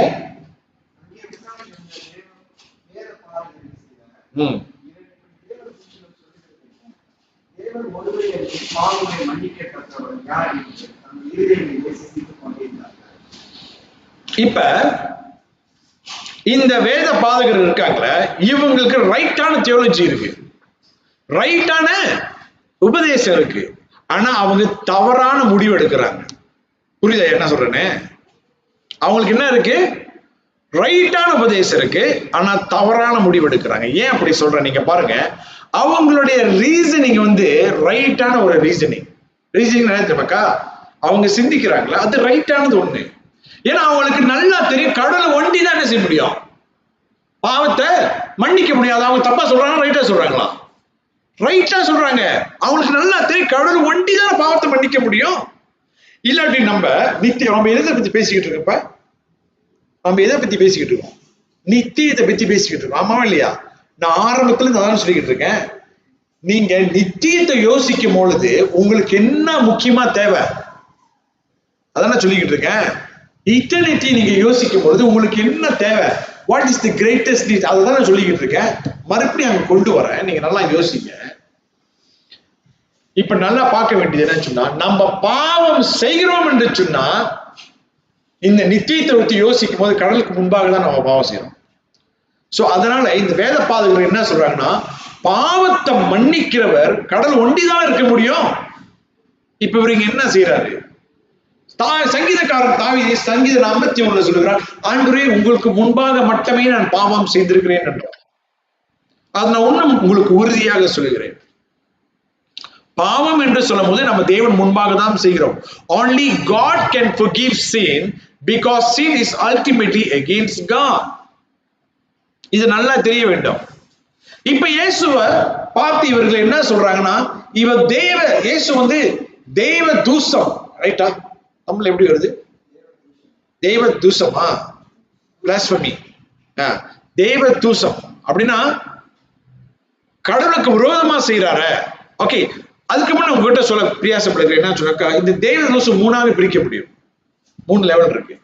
1வது என்ன சொன்னாக்கா, பிளாஸ்பமி 3 3 பிரிச்சுக்கலாம். தேவ தூஷம்னா என்னன்னாக்கா, நம்பர் 1 ஆண்டவருடைய சத்தியத்துக்கு விரோதமாக பேசுகிறது. புரியுதாயா? கர்த்தருடைய லாவுக்கு எகெயின்ஸ்டா பேசுறது. Speak against the law of God. இன்னைக்கு எத்தனை சபையில சத்தியத்தை தப்பா போதித்துக் கொண்டிருக்கிறாங்க, ஃபாலோ பண்றீங்களா? ஆண்டருக்கு சத்தியத்துக்கு விரோதமா பேசுறவர்கள் தேவ தூஷத்துல விழுகிறார்கள். அதுலதான் சில பேர் கடுப்பாயி ஸ்டீவன் அடிப்பாங்க. 2வது கர்த்தரையே சபிக்கிறது. இதெல்லாம் ஒரு கடவுளா? புரியுதா?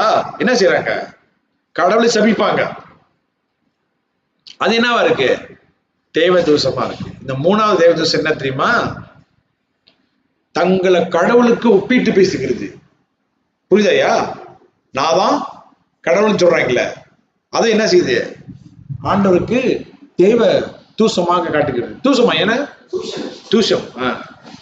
என்னோட கூட சேர்ந்து ஒரு வசனத்தை படிப்போம். இயேசுவை இப்படிதான் பார்த்தாங்க. யோவான் 19:7 படிக்கல. ஏன் இயேசு சிலுவைக்கு கொண்டு போனாங்கன்னாக்கா இதனாலதான் கொண்டு போனாங்க. படிங்க.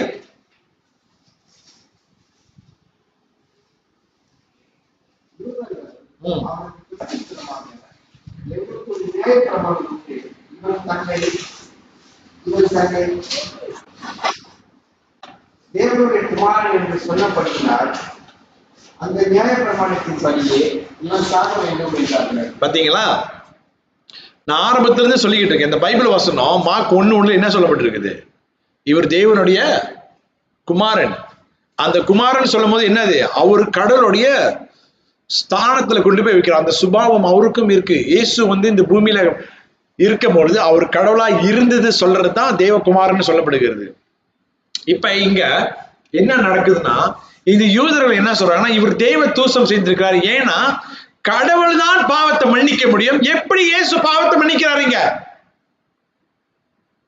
சொல்லப்படுறீங்களா? இதுதான் இந்த வேத பாதகர்களுடைய கேள்வி. அவங்களோட கேள்வி ரைட்டான கேள்வி. இரண்டாவது, அவங்க சொல்றது ரைட்டான தியோலஜி, ஆனா அவங்க எடுக்கிற முடிவு தான் தப்பு. புரியுதுங்களா? அவங்க எடுக்கிற முடிவு தான் தப்பு. ஏன்? என்னோட பாயிண்ட் சொல்றேன் பாருங்க. If Jesus is God, then he can forgive sin. இப்போ இயேசு உண்மையிலேயே கடவுளா இருந்தாருன்னா அவர் பாவத்தை மன்னிக்க முடியும். If he cannot forgive sin, then he is a blasphemer. அவர் பாவத்தை மன்னிக்க முடியலன்னா இப்ப இயேசு தன்னை கடவுள் இருக்கிறது அது என்னவாயிரும்? தேவ தூஷமா ஆயிரும். ஆகினால இயேசு சாக வேண்டும். நம்பர் 1. புரியுதா என்ன சொல்றேன்? இப்ப இயேசு உண்மையிலேயே கடவுள்னா அவரால் பாவத்தை மன்னிக்க முடியுமா? முடியாதா? முடியும். இப்ப அவர் கடவுள் இல்லைன்னு சொன்னா அவரால் பாவத்தை மன்னிக்க முடியாது. அப்ப அவர் என்ன ஆயிட்டாரு? இப்ப தேவ தூஷமாயிட்டாரு. இதுதான் நம்பர் 1. அப்ப அவர் என்ன செய்யணும்? சாகணும். ஆமாவா இல்லையா? Number 1. Number 2, when Jesus forgive the paralytic sin, there are only two possible conclusions. Either he is committing blasphemy by claiming authority that only belongs to God, or he truly possessed God authority because he is God in the flesh and there is no middle ground. அப்படின்னா இப்ப ரெண்டு possibility தான் இருக்கு, ரெண்டு வாய்ப்பு தான் இருக்கு. இயேசு உண்மையாவே கடவுளுடைய குமாரன் என்று சொன்னா, அல்ல இயேசு உண்மையிலே கடவுளா இருந்தாரு சொன்னா அவரால் இந்த பாவத்தை மன்னிக்க முடியும். அப்படி இவர் உண்மையிலே கடவுளுடைய மனசு இல்லைன்னு சொன்னா இவரால் இந்த பாவத்தை மன்னிக்க முடியாது. ஒண்ணு அவர் கடவுள், இல்லாட்டி அவர் கடவுள் இல்ல. நடுவில் எதுவுமே இல்லை. புரியுதா? ஒண்ணு அவர் கடவுள், இல்லாட்டி அவர் கடவுள் இல்ல. நடுவில் ஒண்ணுமே இல்லை. புரியுதா இல்லையா சொல்றது? சரியா ஃபாலோ பண்ண முடியுதா? ஃபாலோ பண்ண முடியுதா? ப்ளீஸ் என்ன சொல்லுங்க, கொஞ்சம் ஃபாலோ பண்ண முடியுதா? ஓகே. மூணாவது, இப்ப if he is not God, இப்ப அவர் உண்மையிலேயே கடவுள் இல்லைன்னு சொன்னா லேவியராகமம் 24வது அதிகாரம் 14வது வசனம் பிரகாரம் என்ன செய்ய வேண்டும்னா இயேசுவை மரண தண்டனை கொடுக்கணும். 3 காரியத்தை பார்த்துட்டீங்களா? இப்ப 4வதுக்கு வரேன். Therefore the miracle forces everyone to make that decision. இப்ப இயேசு செய்யப்படுற அந்த அற்புதம், இப்ப இயேசு செய்யப்படுற அந்த அற்புதம் இதுலதான் தெரிய போது அவர் உண்மையிலே கடவுளா இல்ல அவர் உண்மையிலேயே கடவுள் இல்லையான்னு சொல்லி ஃபாலோ பண்ணீங்களா? இப்ப பாரியா, படிக்கல கை கால் வராது இருக்கிறான். இப்ப இவரு சொல்றாரு, நான் உன் பாவத்தை உன் பாவம் மன்னிக்கப்பட்டது சொல்லும் போது இந்த வேதத்தை தெரிஞ்சவங்க என்ன சொல்றாங்கன்னா, கடவுள் ஒண்டி தானே பாவத்தை மன்னிக்க முடியும், இவர் பாவத்தை மன்னிக்க போறாரு. அப்படின்னா இவர் தன்னை கடவுளுக்கு சமமா வைத்துக்கிறார. நம்மளுடைய பழைய பிரகாரம் பார்த்தாக்கா இவர் கல்லால் அடிச்சு சாவ அடிக்கணும். அப்ப இவர் பண்ண பாவத்துக்கு புரியுது என்ன சொல்றேன்னு? இப்ப இயேசு என்ன செய்தாருன்னா, நான் கடவுள் தான் என்று காட்ட போறாரு. புரியுதுங்களா? இப்ப எல்லாரும் வெயிட் பண்ணிக்கிட்டு இருக்குது இந்த முடிவை எங்க போய் முடிய போகுதுன்னா அவர் செய்யற அற்புதத்துல. இப்ப நல்லா யோசிங்க, இந்த அற்புதம் எதுக்கு? இந்த அற்புதம் இப்ப எதுக்கு? இதை யாராவது சொல்றாங்களா? அழித்து யோசிக்கிறாங்களா? நீங்க நல்லா யோசிச்சு பாருங்க. அதனாலதான் நான் சொல்றேன், நீங்க போற சபையில சத்தியத்தை ரைட்டா கத்து கொடுக்குறாங்களா? அது உங்களை எங்க கொண்டு போகுதுன்னு பாருங்க. அதனாலதான் நான் இந்த சபை ஆரம்பிச்சதுல நான் உங்கள்கிட்ட சொல்லிக்கிட்டு இருக்கேன், நல்லா பைபிள் படிங்க. நான் 7வது சபையில தான் வந்தேன். இப்ப நல்லா பைபிள் படிச்சுட்டு எனக்கு தெளிவா தெரியுது என்ன ஏன் நடந்துட்டு இருக்குன்னு. ஏன் அந்த அற்புதம் இப்ப நடக்க மாட்டேது? நல்லா யோசிச்சு பாருங்க. நடக்கிறாங்க, பாப்போம் அடுத்தது என்ன நடக்குதுன்னு. இப்ப எங்க நின்று இருக்க நம்ம? எத்தனாவது வசனம்? பிரியமானவர்களே, நீங்க நல்லா பாத்தீங்கன்னு சொன்னாக்கா, whether he can heal, but whether he is the divine son, whether he is a divine son, he has the authority to forgive sin or not. இங்கதான் நம்ம பார்க்க போறோம். ஓகே, பாருங்க, இன்னைக்கு அநேகர்கள் வந்து இயேசுவை ஒரு நல்ல போதகர் சொல்லுவாங்க, நல்ல வாத்தியாரு. சில பேர் சொல்லுவாங்க இயேசு நல்ல ஒரு ஒழுக்கம் உள்ளவரு, நல்ல ஒரு வாத்தியார், இதான் சொல்லிட்டு இருப்பாங்க. பட் இங்க நம்ம இயேசு கடவுள் என்று சொல்லி பார்க்க போறோம். 3 விஷயத்துல எப்படி பார்க்க போறோம்? 3 விஷயத்துல. படிங்க தம்பி, தொடர்ந்து.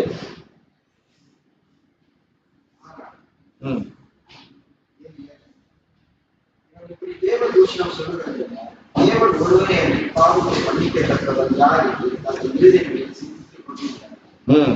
அவர்கள் தங்களுக்குள்ளே இப்படி சிந்திக்கிறார்கள் என்று இயேசு உடனே தன்னுடைய ஆவியை அறிவித்து அவர்களை நோக்கி, நீங்கள் உங்கள் இருதயங்களில் இப்படி சிந்திக்கிறதில்லை. உன் பாவங்கள் உனக்கு மன்னிக்கப்பட்டது என்று சொல்வதோ, எழுந்து உன் படுக்கை எடுத்துக்கொண்டு நட என்று சொல்வதோ இது என்று. பூமியிலே பாவங்களை மன்னிக்க மனுஷகுமாரனுக்கு அதிகாரம் உண்டு என்பதை நீங்கள் அறிய வேண்டும் என்று சொல்லி திமிர்வாதக்காரனை நோக்கி, நீ எழுந்து உன் படுக்கையை எடுத்துக்கொண்டு உன் வீட்டுக்கு போ என்று ஒன்று சொல்லுகிறேன் என்றார். உடனே அவன் எழுந்து தன் படுக்கையை எடுத்துக்கொண்டு எல்லாருக்கும் முன்பாக போனான். அப்பொழுது எல்லாரும் ஆச்சரியப்பட்டு, நாம் ஒரு காலம் இப்படி கண்டதில்லை என்று சொல்லி தேவனை மகிமைப்படுத்தினார். இப்ப என்ன நடக்குதுமா? படுக்கை எந்திரிச்சு என்ன செஞ்சான்? எந்திரிச்சான், படுக்கை எடுத்தான், வீட்டுக்கு போயிட்டான். அற்புதம் நடந்துச்சா இல்லையா? நடந்துச்சு. ஓகே, இங்க இயேசு என்ன செய்யறாரு சொல்லி நம்ம பார்க்கலாம். அவருடைய தெய்வீக குணத்தை காட்டுற முதலாவது, அவரு இந்த வேத பாதகர்கள், பரிசேயர்கள் அவங்க வாயை திறந்து சொல்லவே இல்லை. ஆமாவா? வாயை திறந்தா சொன்னாங்க, எப்படி இவரு கடவுள் தான் பாவத்தை மன்னிக்க முடியும், இவர் எப்படி பாவத்தை மன்னிக்கிறேன்னு சொல்றாரு? அவங்க உள்ளுக்கு ஒரு ரீசனிங் இருந்துச்சு, ஒரு கேள்வி இருதயத்துக்குள்ள இருக்கு. அது யாருக்கு தெரியுது? இப்ப இயேசு சுவாமிக்கு தெரியுதா இல்லையா? அதை எதை குறிக்குது என்று சொன்னா, God is omniscient. அப்படி என்ன தெரியுமா? கடவுளுக்கு நம்ம என்னத்தை சிந்திக்கிறோம் சொல்லி கடவுளுக்கு தான் தெரியும். இங்கதான் அந்த கேரக்டர் நம்ம பார்க்க முடியுது. யாருக்கிட்ட? இயேசு கிட்ட. இரண்டாவது என்னத்தை நம்ம பார்க்க முடியுது சொன்னாக்கா, he did not argue against the basic theology of belief. He affirmed the truth. He claimed to be able to forgive sin was nothing less than he claimed that he was God. இப்ப இவங்க இந்த மாதிரி நினைக்கும் போது அவர் அது இல்லைன்னு சொல்லி இல்லைன்னு மறுதளிக்கல. புரியுது என்ன சொல்றேன்? அவர் என்ன செய்யலாமா? இல்லைன்னு சொல்லி, இல்ல நான் கடவுள் இல்ல அப்படின்னு அவர் என்ன செய்யல, மறுதளிக்கவே இல்லை. அவர் வந்து அது உறுதிப்படுத்த போறாரு. நீ நிலைக்கிறது தான் நான். புரியுதா? நீ நிலைக்கிறது தான் நானே, அது உறுதிப்படுத்த போறாரு. மூணாவது அவர் எப்படி உறுதிப்படுத்துறாரு சொன்னாக்கா, அற்புதத்தை செஞ்சாரு. அப்ப ஆக மொத்தத்துல அவர் கடவுள் என்று சொல்லி காமிச்சிட்டாரு. புரியுதா உங்களுக்கு? அதனாலதான் ஆண்டவர் சொல்றாரு, யோவான் 8:24 இப்படி சொல்றாரு தெரியுங்களா? If you not believe that I am he, நான் தான் அவரு மெசியா என்று நீங்க நம்பலனா, நீங்க உங்க பாவத்திலே செத்து போயிருக்கின்றாரு. என்ன சொல்றாரு? உங்க பாவ படிங்க, யோவான் 8:24 படிங்க. நான் முடிச்சிடறேன், இன்னொரு 10-15 நிமிஷம் முடிச்சிடுவேன். எனக்கு தெரியும் இப்ப இழுத்துட்டு போகுது. 10-15 நிமிஷம் முடிச்சிடறேன். படிக்காத 8:24 படிங்க.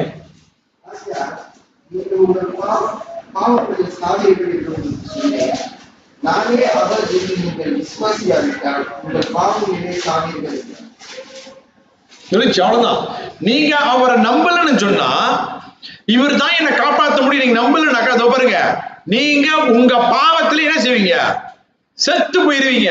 அதான் இங்கேயும் சொல்றாரு, நீ என்ன நம்பல, நீ பாவத்திலே செத்து போயிடுவான்றாரு. நீங்க இயேசுவை தான் நம்பணும், வேற வழியே இல்லை உங்களுக்கு. அவர் தான் வழி, சத்தியம், ஜீவன் சொல்லும் போது அவர் தான் வழி உங்களை காப்பாத்துறதுக்கு, உங்களை ரட்சிக்கிறதுக்கு. வேற வழியே உங்களுக்கு இல்ல அங்க. ஓகே, அடுத்த வசனம் போவோம். 8-11 மறுபடியும் படிங்க தம்பி. 8-11 படிங்க. இல்ல மார்க் 2:8-11 படிங்க. திருப்பி ஒரு வசனத்தை சொல்ல போறோம். இயேசு உடனே தம்முடைய ஆவியை அனுப்பி அவர்களை நோக்கி, நீங்கள் உங்கள் இருதயங்களில் சிந்திக்கிறதில்லை. உன் பாவங்கள் உனக்கு மன்னிக்கப்பட்டது என்று சொல்வதோ, எழுந்து உன் பணிக்கை எடுத்துக்கொண்டு நட என்று சொல்வதோ எது எளிது? பூமியிலே பாவங்களை மன்னிக்க மனுஷகுமாரனுக்கு அதிகாரம் உண்டு என்பதை நீங்கள் அறியவில்லை என்று சொல்லி நீதிமன்றக்காரர்களை நோக்கி, நீ எழுந்து உன் பணிக்கை எடுத்துக்கொண்டு ஒரு வீட்டுக்கு போ என்று உனக்கு சொல்லுகிறேன் என்றார். உடனே அவன் எழுந்து தன் பணிக்கை எடுத்துக்கொண்டு எல்லாருக்கும் முன்பாக போனான். அப்பொழுது எல்லாரும் ஆச்சரியப்பட்டு, நாம் ஒரு காலம் இப்படி கண்டதில்லை என்று சொல்லி தேவனை மகிழ்ந்தார்கள். Therefore, Jesus performed the visible miracle. அவர் இயேசு செஞ்சது நல்லா பாருங்க. இயேசு அந்த காலு கை வராதவன அந்த அற்புதம் செஞ்சது எல்லாராலையும் கண்ணால பார்க்கக்கூடிய ஒரு காரியம், பார்க்க முடியும். Okay?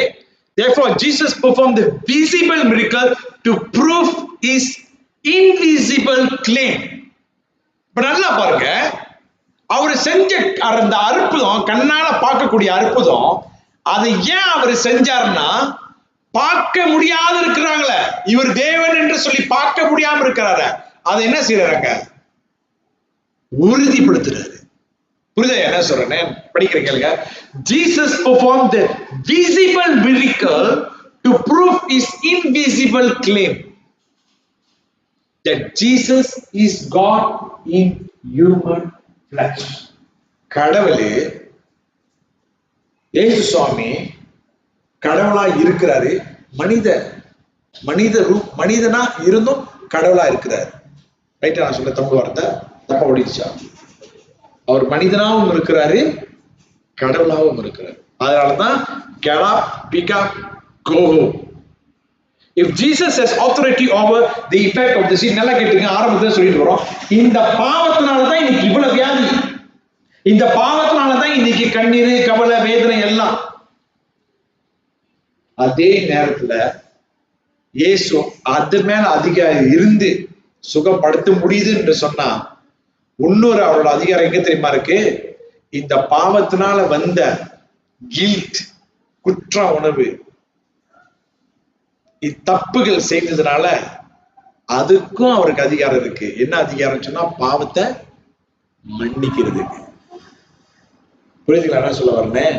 இப்ப பாவத்தினால சீக்கு வருது, அந்த சீக்கு மேல அவருக்கு அதிகாரம் இருக்குன்னு சொன்னா, இந்த பாவத்தினால அடுத்தது என்ன வருது?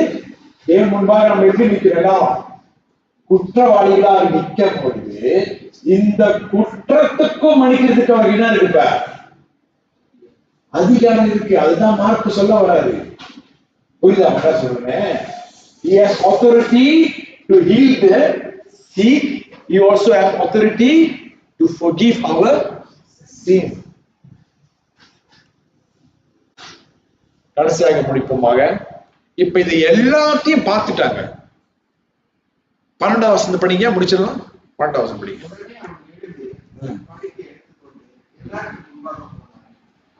எல்லாரும் ஆச்சரியப்பட்டு, நாம் ஒரு காலம் இப்படி கண்டதில்லை என்று சொல்லி தேவனை மகிமைப்படுத்தினார்கள். பிரியமானவர்களே, இன்னைக்கு அநேகர் சபையில வந்துட்டு கர்த்தரை மகிமைப்படுத்துறாங்க, பிரியப்படுத்துறாங்க, எல்லாம் செய்யறாங்க, ஆண்டவர்னு சொல்லிக்கிறாங்க.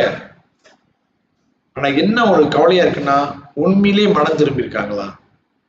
உங்க உண்மையிலே கர்த்தருக்கென்று மனம் திரும்பி பிரியமானவர்களே நீங்க அறிஞ்சு வாழ்றீங்களா அவர் யாருன்னு சொல்லி? Jesus not only can forgive our sin, நீங்க ஒண்ணு மறக்க கூடாது, இந்த பாவத்தை மன்னிக்கிறதுக்கு அவர்தாங்க முக்கியமான ஒரு பெர்ஃபெக்ட் சாக்ரிஃபைஸா மாறுறாரு. இந்த பாவம் மன்னிப்புக்கு உங்களுக்கு கிடைக்கணும்னு சொன்னா அதுக்கு பலி வேணும். அந்த பலி தானே சொல்லுவாங்க, அந்த பலி அவராவே ஆகுறாரு. எங்க? சிலுவையில. நல்லா யோசிக்கிறீங்களா? அத உங்களுக்கு பாவ மன்னிப்பு வேணும்னா இந்த இயேசு கிட்ட இருந்தா வரணும். இப்ப அந்த இயேசுவே முக்கியமான ஒரு நபரா இருக்காரு நமக்கு பலி ஆகுறதுக்கு சிலுவையில. அந்த பலி நிமித்தம் தான் நமக்கு என்ன கிடைக்குது? இப்ப பாவ மன்னிப்பு வருது. நீங்க நல்லா யோசிக்கக்கூடிய விஷயம் பிரியமானவர்களே, ரொம்ப ஆழமா யோசிக்கக்கூடிய விஷயம். இந்த இந்த திமிர்வாதனுக்கு அவனுக்கு காலு தான் வேலை செய்யல. இப்ப அவனுக்கு வந்துட்டு கால் வேலை செய்யல. நம்மளை பார்க்கும்போது நமக்கு ஆவிக்குரிய நீதி இல்ல, நம்மளோட ஆத்மா அப்படிதான் இருக்குது. ஏசு இல்லைனாக்கா, ஏசு சுவாமி இல்லைனாக்கா உங்க ஆத்மா எப்படி இருக்கு தெரியுமா? ஒரு திமிர்வாதம் போலதான் இருக்குது. திமிர்வாதம் போல. ஆனா நீங்க ரட்சிப்பு அடையும் பொழுது, ஏசு கிட்ட பாவ மன்னிப்பு கேட்கும் பொழுது, எப்படி அந்த திமிர்வாதம் எழுந்திரிஞ்சு நடந்து நடந்து நடந்து போக முடியுதோ, அதே போல நீங்க இயேசு கிறிஸ்துவுக்குள்ள வந்து மனம் திரும்பி அவரை உண்மையா விசுவாசிக்கும் பொழுது, மனம் திரும்பி உங்க பாவத்திலிருந்து மனம் திரும்பி நீங்க அவரை விசுவாசிக்கும் பொழுது, இவனுக்கு கிடைத்த இந்த மாம்சத்தில் உள்ள சுகம் உங்களுக்கு ஆவிக்குரிய நீதியில கிடைக்கும். உங்க ஆத்மா கர்த்தர் சுகமாக்குவாரு. நீங்க எழுந்திருப்பீங்க, அவர் முன்னுக்கு நீதிமானா இருப்பீங்க. அவரோடு கூட நீங்களும் நடந்து பரலோகத்துக்கு போவீங்க. பரலோகத்தில் நம்ம இருப்போம். இன்னைக்கு இதுதான் செய்தி. நல்லா கவனிச்சு பாருங்க. இந்த திமிர்வாதனுக்கு வந்து சப்பானியா நடந்தான். நீங்க யோசிச்சு பாருங்க. நம்ம இப்ப என்னுடைய காலகட்டத்தில், நம்மளுடைய காலகட்டத்துல ஒருத்தனுக்கு ஸ்ட்ரோக் அடிச்சிருச்சுன்னா அவனுக்கு நல்லா ஆவறதுக்கு நாட்கள் எடுக்கும். அப்புறம் பிசியோ போனோம். உடனேயாகி நடக்க முடியுமா? இப்படி செய்ய சொல்லுவாங்க, மருந்து சாப்பிடணும். ஆனா இவன் ஒட்டனையாவே எந்திரிக்கிறான், எடுத்து வந்த படுக்கையை எடுத்துக்கிட்டான், நடந்து போறான். ஒரு பிசியோ ஒண்ணு செய்யல. அப்படி சுகம் கொடுத்திருக்காரு சொன்னா, நீங்க எப்ப மனம் திரும்பி ஆண்டுகிட்ட வர்றீங்களோ உடனடியாகவே அவர் உங்களுக்கு மன்னிப்பு கொடுப்பார். நீங்க நீதிமானாக ஆக முடியும். அவரோடு கூட பரலோக ராஜ்யத்திலும் பிரவேசிக்க.